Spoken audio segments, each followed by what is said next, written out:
Welcome to the Mismatch. I'm Chris Vernon, and joining me as he does every week from TheRinger.com is Dave Jacoby. Jacoby! What's happening, Verno? Hey, we got the Emirates Cup, your favorite. NBA Cup. The Emirates NBA Cup is tonight. It and, is. Teaser. Later on the show, we're going to do some of our early season surprises. Mm-hmm. And I'll explain why later, but one of my biggest surprises is how much I'm into the NBA Cup. I did not see this coming. I did not see myself getting invested in this thing at all. All right, let's get to one of the big stories that has taken place since we last spoke, which is our beloved Inside the NBA, which I don't think anybody thought would be done forever. We knew it was going to be the last year on TNT, but we do have some clarity on that show going forward. You knew there was going to be a bunch of TV partners involved, so maybe it gets leased out and it ends up on NBC. Maybe it ends up on Amazon. Maybe it ends up on ESPN. Who knows? With the new billions of dollars deal that the NBA has signed for its broadcast partners, we knew it was probably going to end up somewhere. Well, we did get some clarity through our buddy Bill Simmons, who did not get the credit he deserved on this story everywhere because he broke this. Anyways, Inside the NBA is going to feature Ernie Johnson, Charles Barkley, Kenny Smith, and Shaquille O'Neal. And it's going to be on ESPN and ABC starting next season with a partnership with TNT Sports and the NBA. Except when the show goes on the road, TNT Sports will continue to independently produce Inside the NBA from its Atlanta-based studios over the term of the agreement, and all those guys are going to remain with the show. It sounds like it is going to be for high-profile events. NBA Finals on ABC, Conference Finals, NBA Playoffs, all the ABC games that are after January 1st, Christmas Day, opening week, the final week of the season, and then other marquee events throughout the year. And so, look, you had spent over 20 years in the TV business. You have a much different perspective on this than I could. Tell me what you thought when you saw the way this is going to be set up, when you saw the way this is going to be licensed. I put myself in the sort of the shoes of the talent, right? And they're like, so we work with the same people. We go to the same studio. We only do the big games and we likely get paid more. Sure. Sign me up.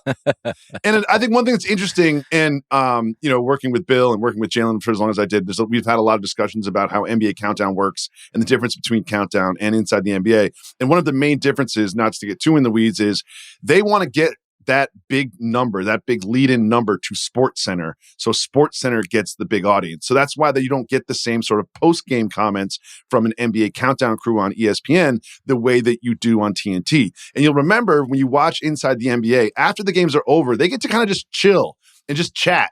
A very sort of like free-flowing, just sort of like chat for about 20 minutes, which is where a lot of the viral stuff happens, which is where a lot of sort of the more humorous kind of like strange things happen later after the games when they're looking back at the game. And I wonder if they're going to have the opportunity to do that on ESPN and ABC. Or will ESPN and ABC continually try to kick it to SportsCenter to get that big number for SportsCenter?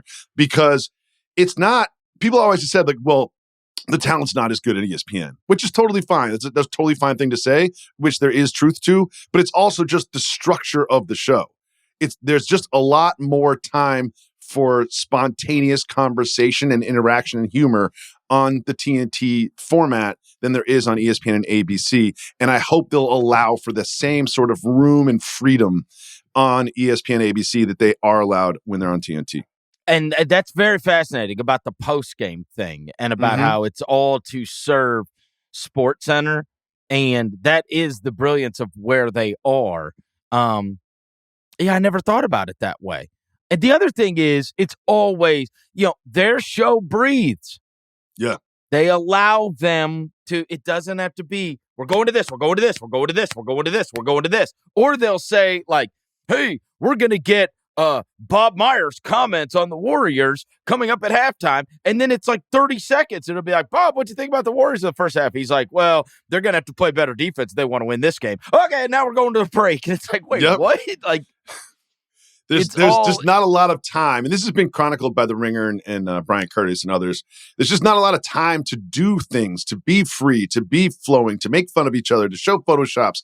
There isn't the time on screen in those breaks during halftime and pregame. But I'll be very curious to see if they just sort of like hand over the keys to TNT, and I wonder what they do postgame. I'd love to see them just adopt the TNT format. It's fascinating because I'm gonna bet they do. And I say this because, and I'm interested in what your thoughts are on this. They have let McAfee do it. Like, you watch McAfee, and it doesn't go to breaks. He's not taking a bunch of breaks. They let that show be that show. Like, they take the show, and then they let it be that show. Like, that was the deal. He's not doing 5 to 7 minute quick segments. Sponsor and then you're elements. Getting, all that. Yeah. They've not reformatted. Yeah, and they've kind of weaved in the sponsor stuff, right? So they'll have one of his buddies wearing the Pizza Hut stuff or whatever. Of course, however they're weaving in the ads, but they're not breaking all the time. They pretty much let that show just be that show, and so I do wonder if that kind of informs this. Also, they kind of let the Mannings do it too a little bit more. On what they do with the Manning cast and let it just be what it is. So I do wonder what your thoughts on this, on them moving more into we'll let you produce it, we'll license out your show, we'll let it be on our airwaves, but we're going to get out of your hair and we're going to let you do what you do. I think they will do something like that. Just to put a button on this is one of the ways it really tells you how that show is done and the ethos of that show and the soul of that show is someone who was working with them asked Ernie like what he needed in the prompter. It's the end of the second quarter. He's like, Ernie, what do you need me to put in the prompter for halftime? And he's like, just put the score of the game in there. I'll take it. you know what I mean? He's like, just put the score of the game. Just have the score of the game. I'll handle everything else. It's like there's no like, and then we kick to this, and then we kick to that. Because we've all worked on shows where it's like very structured, very formatted, guy in your ear saying move on, move on, move on. It's like I feel like that show they've got such a rhythm over time and such chemistry. He's like, just tell me who's ahead. Just let me make sure I know who's ahead in the game.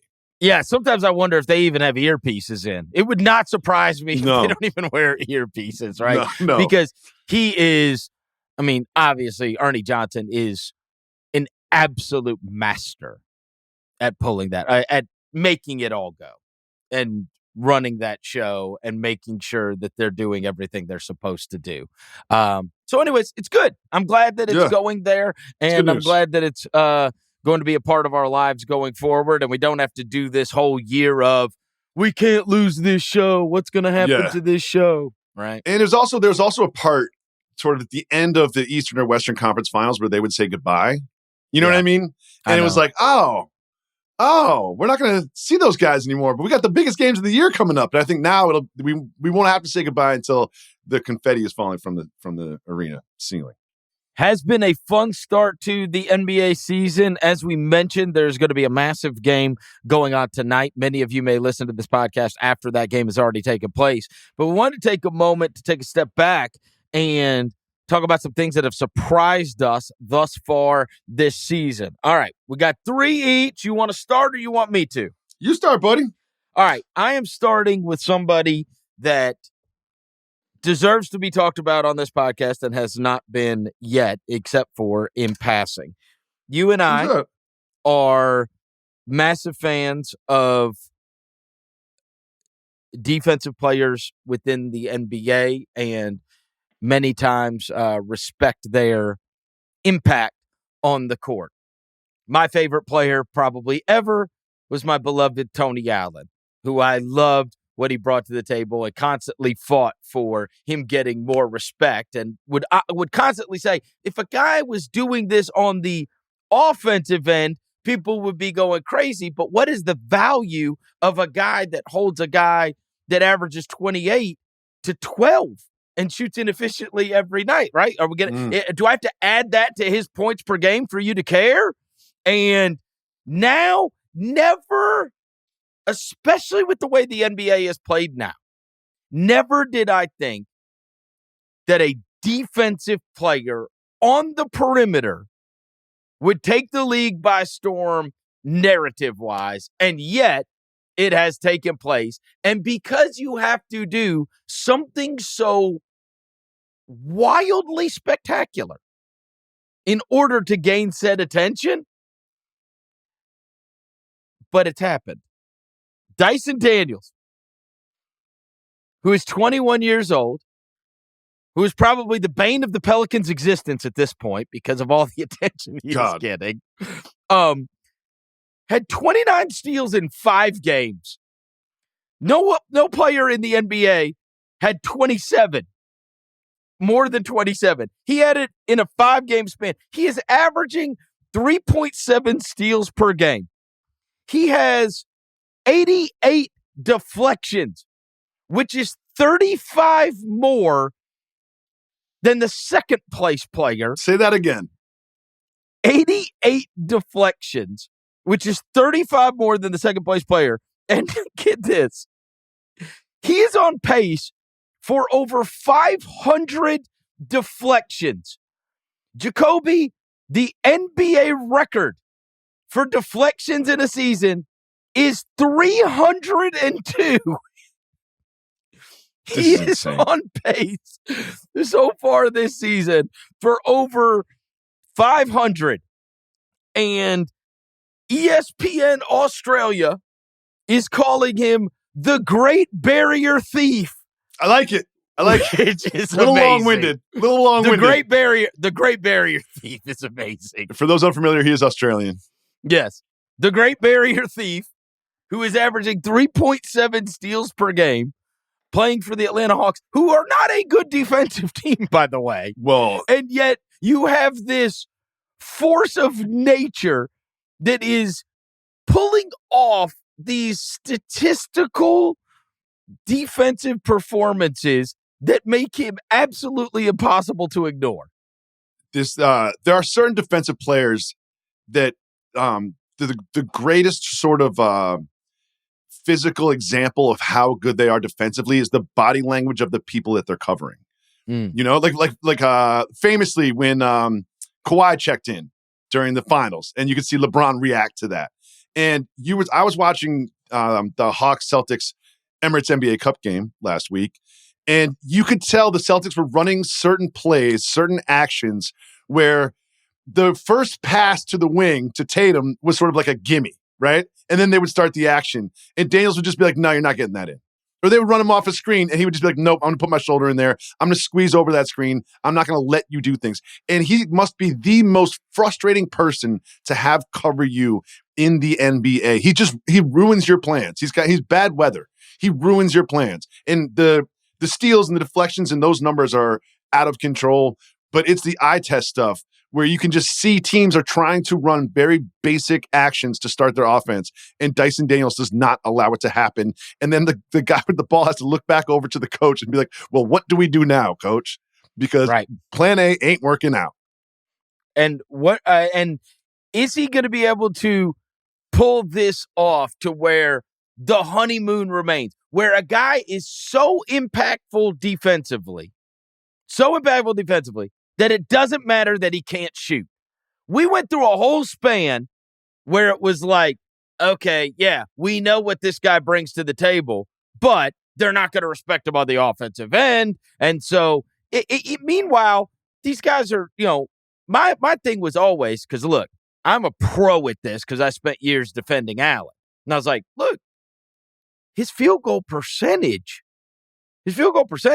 is, high 40s, 50%. So if he shoots it, half of the time it goes in. I understand, right, that you're having to put him in the dunker spot sometimes. I understand that he's not stretching out the offense to where you're able to, because they're not going to respect him. It makes it harder on everybody else. But in terms of, can he bring enough offensively by doing all the other stuff, figure out a way to be effective without, because there's such a premium on if you can't shoot, you can't play. Mm-hmm. And so you have to be so amazing defensively to offset it. And trust me when I tell you, there will inevitably come a time where people will start talking about what he can't do. But for right now, he is so dominant doing what he does do. And these numbers are freakish. Like, the word gets out. Hey, man, don't throw lazy passes around this guy, or watch your handle when you're around this guy. And so for him to pull off 29 steals in 5 games is just, that's outrageous. I do wonder if opponents will adjust. That's one thing I was thinking about. Just like when you talk about, well, if you extrapolate this out for the rest of the season, I don't think he's going to have the opportunity to perform at this level defensively, because it's kind of like a really good cornerback in the NFL. It's like, we're just not going to throw to that side. You know what I mean? Like, and I feel like he's sort of taken the league by surprise in the last, say, 2 or 3 weeks. But I think over time, with scouting and recognition and all of the sort of discussion about him and his defense, that he won't have the opportunity to be as impactful. But what he can do is say, I'm going to cover their best wing, and if you guys aren't going to, put him into the action, then that's good for our team. I can see that happening. And look, sometimes you have guys like this that can take the league by storm. He's got to be able to, look, that 3-point percentage goes up and he start able to knock that down at just a reasonable rate. That Katie bar the door. And you've got one of these like all-time bad trades. I mean, because he's 21. He's 21. That's what I was about to say. He's 21 years old. If he can't, 21 years old. Oh, and you can improve shooting. Yes. I mean, look, Matisse Thybulle notwithstanding, you can't. But because you remember, he was the wave for a minute, but then it was like, okay, he might be amazing defensively, but and this kid is better offensively already, but and he's had some big nights. But the shooting sometimes thing, you see he's like 24 points, but you're like, it wasn't a very impressive 24 points. Right. It's like, Cuts, if you look at the box score, looks good, but like he's not getting his own bucket. He's not knocking down threes. He's not pulling up from mid-range, or he's getting sort of baskets that were created for him. But it's fine. And a lot of run outs and a lot of cuts. Yeah. Because you're deflecting passes. For sure. You know what I mean? Which creating transition offense for the Hawks, which have a bunch of guys that can finish. But a perimeter defensive player commanding our attention and the NBA's collective attention by November was not something I had. So that obviously that applies. The whole Pelican side of it, Chris, is needs to be discussed, because you guys had this guy on your team and he didn't get any burn. I remember when they drafted him, I was excited. I was like, oh, that's a nice piece for them to add. And he didn't get any run. And they had some good options. We all know who they have there. They're all hurt now. But I understand. But he was not the centerpiece of this trade. This was not a DeJounte Murray for Dyson Daniels trade. This was DeJounte Murray for 2 picks, and we'll also take Nance and Daniels. That's what it was. Yeah. Interesting. One of my surprises, it shouldn't be that surprising, but it is. It's how consistent and excellent Anthony Davis has been on both sides of the floor. And I would say the first adjective, consistent, is the one that is most surprising to me, because there was just kind of these nights where he either has it or doesn't, or he's aggressive or he's passive. And the way that they are now using him as the offensive hub, and the way they're now making it a priority to get him in spots to score, has been really, really surprising in how effective it has been. Remember, they didn't make any big changes on the roster. They really didn't. And they can't. No. And they were not a good basketball team last year. They got swept out of the first round. And right now, they're sitting up there they're sitting up there in the standings. And LeBron has been great. Anthony Davis has had 8 30-plus games. Think about the that. idea that this could be, I don't think that there were many people outside of maybe Davis himself that thought the best of Anthony Davis could be ahead of us. Exactly. Right? Exactly. And they're 4th in offense, and they name a player on that team that can get you a stop. A player on the roster. It's him. They can get you a stop. So they've got perimeter players just driving past their man, and Anthony Davis is there like, I got this. Don't worry about it. That's why their transition defense is so abysmal. Because it's like he can't get back all the way. No, because he's also taking all the shots. If you get them in transition, you're scoring. But if they're set up, he wrecks it for you. Yes. Yeah. And I really think I've been surprised by this because I remember, God, we were at Grantland. So it must have been like 2012, 2013 when Anthony Davis sort of had a leap year. You know, he'd already been in the league. He'd been good, but he had a true leap year. And then since then, you know, he won a championship. He sort of became this sort of second fiddle to LeBron. And I never thought that he would reemerge as a centerpiece of a contending team. I think calling the Lakers a contender is a bit of a stretch at the moment, but they're in fourth place in the West. You know, so that's contention. Look, if he stays healthy and he's playing at this level, they're absolutely a contender. Yeah. Because I've been really impressed. One of the best. I mean, he's at this level, what he's playing at right now, he's one of the best 5 players in the league. Without question. I didn't see that come. No. I really didn't see that come. And the consistency. To have 8 games of over 30 points out of 11 or 12, it's wild. He's only missed one game, shooting 43% from 3. It's great. He's looked fantastic. So maybe we didn't see the best of Anthony Davis being ahead of him. A guy that we probably did think the best was ahead of him, but I certainly did not expect him to bust back onto the scene in the manner that he has, is LaMelo Ball. God. LaMelo Ball is averaging almost 30 points a game, if you haven't noticed yet. You look at the leading scorers in the NBA. Giannis is there at the top. And then you've got and then you got AD, and then you got Tatum and LaMelo Ball. LaMelo Ball is tied for 3rd in scoring in the NBA. All the while, he is 2nd in the NBA in threes made per game, behind another surprise, by the way, Anthony Edwards. If you would have told me at any point in the season, the 2 guys that will be making the most threes in the NBA per game are Anthony Edwards and LaMelo Ball. What? Look, this new coach is obviously giving him free reign. We've mentioned him a couple of different times. The other thing, and this was on full display with that Hornets-Bucks game that took place since we last spoke.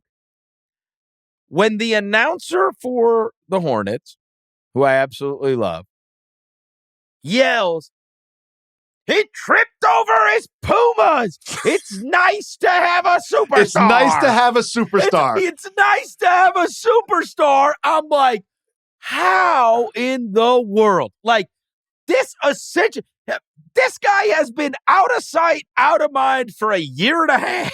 Like, we haven't even thought about LaMelo. He's just been out of sight, out of mind. And now he's top 3 to 5 in the league in scoring. He's doing something that is on your radar literally every night. And he's already getting like bona fide superstar calls. There's no way he tripped. He must have been bumped. And that is a win instead of a loss, possibly, because of that gravity. That there's no way that he just fell. The refs are good. And I watched that game and I was like, let me see this replay. I'm sure that he tripped over Giannis's feet. And that is why he got the call. I was positive of it. And then you see the replay and you're like, wait a second. He just fell over? He just fell over on his own? And then I'm like, why can't we challenge that, review that, or whatever? Like I was shocked that they were happened out of the way it challenges. happened. God. I mean, the system is broken. If that happens and they can't call it in like they do in the NFL in the last 2 minutes, then the system is broken. Because that can't happen like that. I was shocked. But I had the biggest takeaway that you had too. The announcer saying it's nice to have a superstar. And then I looked and I was like, am I listening to the Bucks announcer? Like, no, that's the Hornets announcer.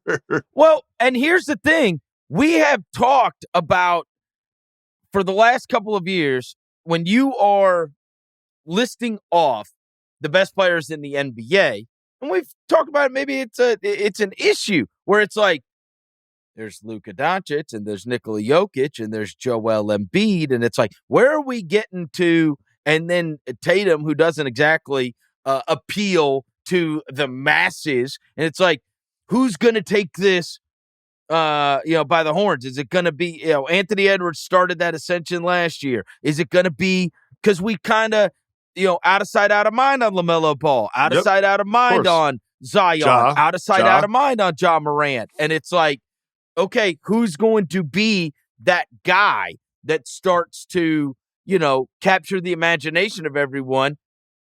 This kid pops back up and starts reminding everybody. But this ascension, I mean, he's, like I said, he's averaging 30 points. Like, if you watch him, he's becoming box office again. It's like, my kid, I guarantee you, my kid is going to want to go to the Charlotte game this year. Yep. And do you know what's interesting? I was talking to somebody who's in the sneaker business, and they're like, do you know who's selling sneakers? LaMelo Ball. I was like, really? They're like, those Pumas did really well. And then I was like, that's interesting. And then he followed up with, which I found even more interesting. He's like, huge hit internationally. And it's one of those things where you can see the appeal, the style, the flair, and we're a little older, so it doesn't really hit the same for us, but I can see the appeal. He plays cool. He looks cool. He's tall. He's different. He's young. He wears crazy clothes. Like, I was pretty surprised that he was such a draw that he could get shoes out. You know what I mean?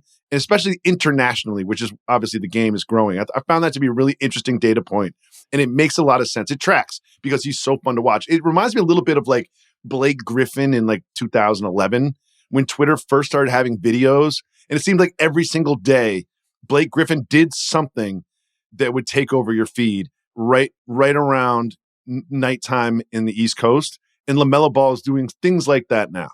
Well, and unfortunately, he hit our feed because of his verbal indiscretions after the game. And man, oh man, did the NBA make an example out of that? Yeah, I think it's fair. $100,000. It's fair. I've scrubbed that sort of talk from my vocabulary years ago. You know what I mean? I had to have a real conversation with myself. Jalen Rose actually helped me do that too. He was just like, we got to stop doing this. That was years ago. And I encourage others to do the same. That's a good one. So this one is the biggest surprise for me so far this season. And I already said it earlier. I've always been naturally skeptical about the NBA Cup or the IST. I'm in. I'm in this year. They've won you over. I'm in. That Mavs Warriors game, tonight's Celtics Cavs game, and just like the last Friday, I kind of forgot that they were cup games. I was like, I got to lock in cup games. If they care, we care. Exactly. And I feel like they care. And I like the different look. I really think that it has had the desired effect of adding a little extra competitiveness, a little extra oomph, and adding a little extra fan interest this part of the season when football's in full swing, and the NBA doesn't really start until Christmas, and players like Joel Embiid are kind of playing themselves back up. Everybody got injured. It's been kind of a drag year so far, but this NBA Cup has sucked me all the way in, and I'm on board. I'm on board. I am too. I looked at the Vegas dates. I was like, I might have to go. That's where I'm at. I liked it last year, and now look, and the good thing is it's starting to garner a little more interest. People are talking about it in a way that we all had this. It was just weird last year. So now that we went through it 1 year, and now it's got a name to itself, and now we kind of understand, the way it works and the way it matters and why these teams, like, I'll give you an example. On Friday night, Memphis played against Golden State, and Golden State's running them out. Okay. And next thing you know, the last 7-8 minutes of the game, you've got this super lineup for Memphis that goes in the game. And I'm like, well, this is different. This is the complete opposite of the white flag. And next thing you know, if you go and anybody woke up the next day, they lost the game by 5. I mean, they could have lost the game by, I don't know how many, a lot more than 5, but they go on this crazy run, whatever it was, to end the game. And next thing you know, it's like, oh, wait, they're playing out point differential. Yep. Because if they're tied at the end, they're going to look back and this is really going to matter. I'm looking at the Celtics. I'm like, the Celtics lost to the Hawks, right? And they got the Cavs tonight. They could be 0-2. You're out. You're out. You're out. The champs are out. They lose tonight. They're out. That's it. It's over. Bye. Mm-hmm. It's interesting. I'm involved. I'm involved. I have to say, I've been skeptical of this idea. I've been skeptical of the execution. I personally don't have trouble following the format. I guess because I like soccer tournaments. You know, it's just basically like a World Cup format. You know, but I'm in. They've got me hook, line, and sinker, and I'm surprised. I do think that I do think it's totally fair to think about, okay, now we all like this. How do we consolidate this to where it's all at one point, just this is all part of the cup, as it were? Because that is the hard part. It's like you get all, we're like, oh, cup games, different courts, cool jerseys, all this stuff. And then we'll fast forward to tomorrow night and it'll be like, wait, what? So this is just a regular ass game? You know what I mean? Like the Tuesday, Friday thing, they still got to figure that out, right? To where it's just every once in a while, these things matter more. Let me pitch you an idea. All right. You know how they use the G League sort of as like a test kitchen for certain rules or target scores or things of that nature? I think they should do the same with cup games. I wouldn't mind. You know what? Cup games got a new court, 3-point line. It's now we've extended it past the corners. I will say, if you look at the G League does this weird thing where it's like their season begins and they are like playing like this whole tournament, and then we'll get to later in the year and they'll go and play out a tournament at the end of like in the winter. And then all the teams, like the G League showcase, right? Yeah. So you have to make the showcase and they'll play. And then they'll come back and then it's like, no, their season starts. Everybody's like 0-0. Weird. And so I actually don't hate that though.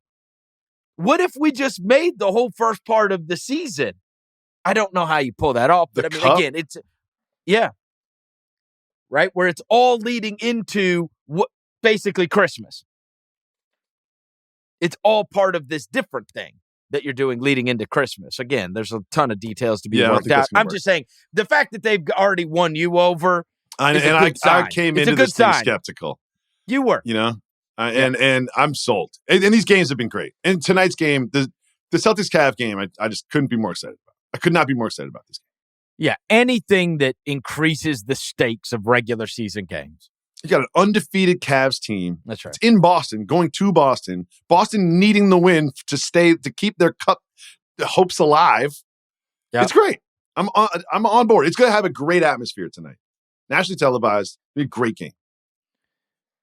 My last surprise, and this is, I use the first two as positives with Dyson Daniels and LaMelo Ball. And this one was fresh on my mind because of watching it last night. The Bucks. So you could make a lot of excuses for what took place last year. They started off with this good record, but they weren't as good as their record said they were. But then then the Doc Rivers thing, it's hard to take over midseason. And then Giannis got hurt. Then Dame got hurt. So you could just write the whole thing off. But now it was like, okay, you're going to have Doc Rivers starting in training camp. And you're going to have a Damian Lillard, who I've been watching Instagram videos of him working out with David Goggins. And he is ready to, and he was injured, right? He was injured, out of shape, miserable in Milwaukee. All of those different things that everybody was saying last year. So now you fast forward to this year, and it's like, okay, they brought back their guys. Brook Lopez was supposed to be on another team, and so they kind of ran it back with some of the guys that they've had. So they've got, a lot of they got a lot of reps together. Yeah, a lot of continuity, and now it's a new season with the new coach and in shape and motivated Damian Lillard. And then a couple of weeks ago, I told you I saw them in person, and I said, this is a problem. This is a problem. And it's not just the personnel thing. Watch the way they interact. Like, I don't like it. This is bad vibes. The way they interact with each other, the way they interact with the coach, I just don't. And then there I'm watching it last night, which should have been this like, oh, wow, they just pulled off this win. And it all felt so. I'm watching, and me and my son had the game on, and I said, oh, Dame time? And then, of course, it was. And you're so used to that moment where it's like him hitting his wrist and him like, bowing up or whatever. And you can go back and watch it. He makes that layup and he just like kind of walks over to the sideline, like despondent. And then at the end of the game, Giannis just messes up a switch like the most unbelievable mess up. Şengün is standing under the basket. That was a naked Rockets loss, not a Bucks win to me. And it all, like, Giannis is like pumping his fist and whatever, but like, you look at the rest of them. I'm like, I don't know. There's just something off. And this is how I feel. They're going to end up, this is my prediction. They're going to end up moving Lillard somewhere this year. They're going to end up moving Lillard somewhere this year. This is my prediction. They're going to end up moving Lillard somewhere this year, and then we're going to get the reporter notebook unload about just how miserable it's been for the last year and a half. He never wanted to be there. They talk about how, did you guys talk and did you guys interact over the summer? And it's like, he never wanted to get really on the same page with Giannis. Like, I still don't think he ever wants to be there. And I hate the vibes. I hate the vibes. They got the number 1 and number 12 scorer in the entire NBA right now. And it's not just about personnel and about them getting older and all this other stuff and Doc and whatever. Like Middleton. If you watch them, it just does. It's off, man. It is off. And I keep watching them thinking, because I know you had said, like, hey, their schedule gets a lot easier. But, I mean, even when they win these games, they're in that, like, the reason they got beat on a bad call against Charlotte is because they're in a nip-tuck game with Charlotte. The reason they win last night, is they didn't execute. No, and the Rockets just, and that was a weird deal too. Look, there's no excuses if VanVleet should have thrown it, but if you watch the end of that game, that was the weirdest deal. I don't remember seeing this where they gave VanVleet the ball out of bounds, which I'm not a huge fan of having the most diminutive guy on the roster throw the ball in, but that's neither here nor there. But they had to like clear the way of all the fans. It was like there was this huge like circle of fans around VanVleet. They had to like get people out of their seats and move them so that VanVleet had room to throw the ball in. And I'm like, how's that work? Yeah, it's just weird. Look, if you see the screenshot, it looks like 25 people are defending him, right? Because he's got like 10 people semicircled around him, and then the inbounder, defender. And so, anyways, the Bucks just being. I'm convinced that this is just not going to get right, and I am just stunned by this. I really thought it was going to work. I really thought that, and I kept making excuses for it, like, hey, you got these two guys. What could be more devastating than having Damian Lillard and Giannis Antetokounmpo on the same team? When they traded for Dame, one thing I think it's important when you do this job is to admit when you were wrong. When they traded for Dame, I was like, if you have a Dame Lillard, Giannis Antetokounmpo pick and roll, then that's all you need. That is all you need. And you don't even see it. I know they'll be challenged defensively. I get that, right? Dame has never been a great defender, right? But if you have a Dame Lillard, Giannis Antetokounmpo pick and roll with Chris Middleton waiting on the weak side for like a second action, how could that not be dominant? How could it possibly not be dominant? Giannis is dominant individually by himself. with a little help from, Holiday and Middleton. Dame has been absolutely dominant by himself, dragging a Portland team with varied rosters throughout the years into the playoffs, one time deep into the playoffs. Put those two players on the same team. This is going to be a dominant offense, and it has not happened. I have not seen 12 great pick and roll possessions from Dame and Giannis. I have not seen it. And more importantly than any of that, to me, is just the joylessness of it all. Yeah. It's like their wins are escapes. But then I blamed Adrian Griffin. And then I blamed off-court things that were happening with Dame. And then I told myself, well, this year is going to be different. That's right. Even without Chris Middleton. It's going to be different. Doc is going to implement his whole system. Dame has been in Milwaukee for a year. He's adjusted. He's got his off-court stuff behind him. This is going to be the year where they really take off. And it has been the opposite. And I think that you make a great point about the vibes. I watch them, and I watch the Bucks and wonder if Damian Lillard has unpacked. Or packed again. No, I think his stuff, a lot of it still may be in boxes, and he just goes home and sits and like, all right, I'm not even going to unpack this stuff. Yeah. He has Adidas or Nike send him some sweatsuits. Yeah. He orders food in, doesn't go out at all, and he's just waiting for a trade from his agent. It has that feel. And again, winning solves everything, but losing also can compound the bad vibes. He didn't even give me the Dame time last night. He didn't. He didn't even hit the watch. That was an impressive layup too. He didn't even hit the watch. 4 guys. And I'm like, what's happened to this guy? He's not even hitting the watch anymore. Interesting. Well, here's one thing I'm not doing if I'm the Bucks. I'm not trading either of those guys. Because you're going to get 12 cents on the dollar for Dame, and I'm not trading Giannis Antetokounmpo. I'm sorry. I'm not trading Giannis. We just signed him to an extension. We'll have meeting after meeting after meeting with him, and we can work it out. All right, my final surprise, and I'll be brief with this one because I celebrated them in the last pod. I can't believe what's happening with the Magic and Franz Wagner. Oh, without Banchero. They're on a 6-game win streak. I know. Albeit against teams that they should beat, right? They're not beating the best teams in the Western and the Eastern Conference, but they're winning games.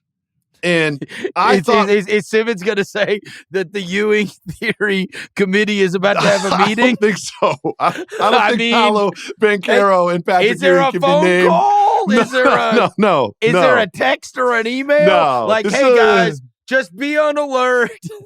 No. This is a little bit more like Alperen Sengun going down last year and the Rockets going on a run. It's just more coincidental than it is sort of, actually impactful. But Wagner's been so good during this streak. He's got 27, 23. He's on a 4-game streak of 32, 29, 31, and 32.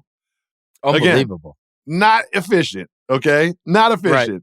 And, he's still... But he's the leading shot taker, and he's the guy they're playing through every night. Yes. And he's getting those numbers without hitting tons of threes. You know what I mean? He's only shooting 36% from 3, but it's a weird mix. Like, he used to just be like a slashy guy, but like...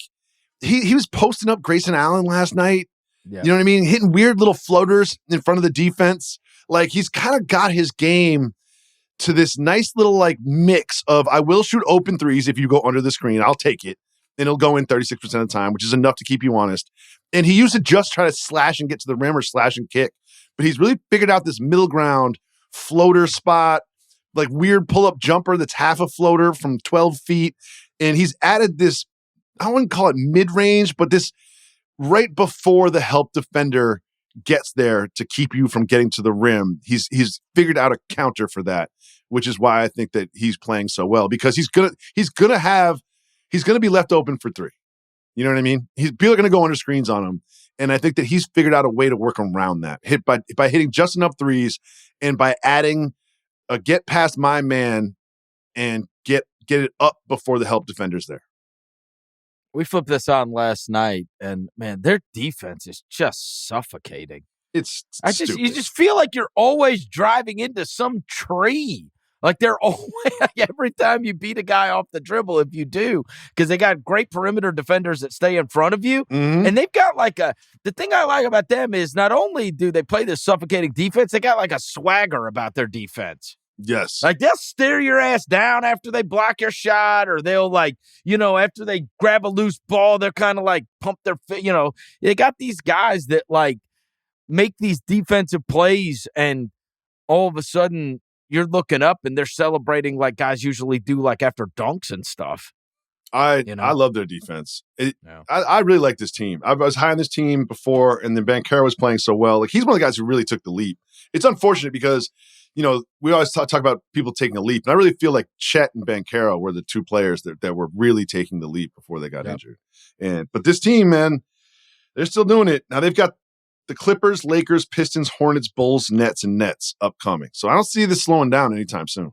Well, and we're seeing a lot of these teams that if they have it because of the injuries early in the season, there's been a lot of pressure put on how good is your management team and what kind of roster have they built, because you're seeing the teams that are able to withstand it, like Oklahoma City, like Orlando, Cleveland, who is 15-0. We just chronicled their depth this year and how they're able to play all of these guys 17 or more minutes. Warriors, Golden Rockets. State's been one of the great stories this year. And so there's just been so much pressure put on your team depth early in the season that you're able to withstand it. And I do think that speaks to, some of these others that have not been able to, i.e. when you have seen Denver without Nikola Jokic, even for 5 minutes at a time, when you see the Philadelphia 76ers, in this day and age, it's hard to have depth. And Suns without KD don't look the same.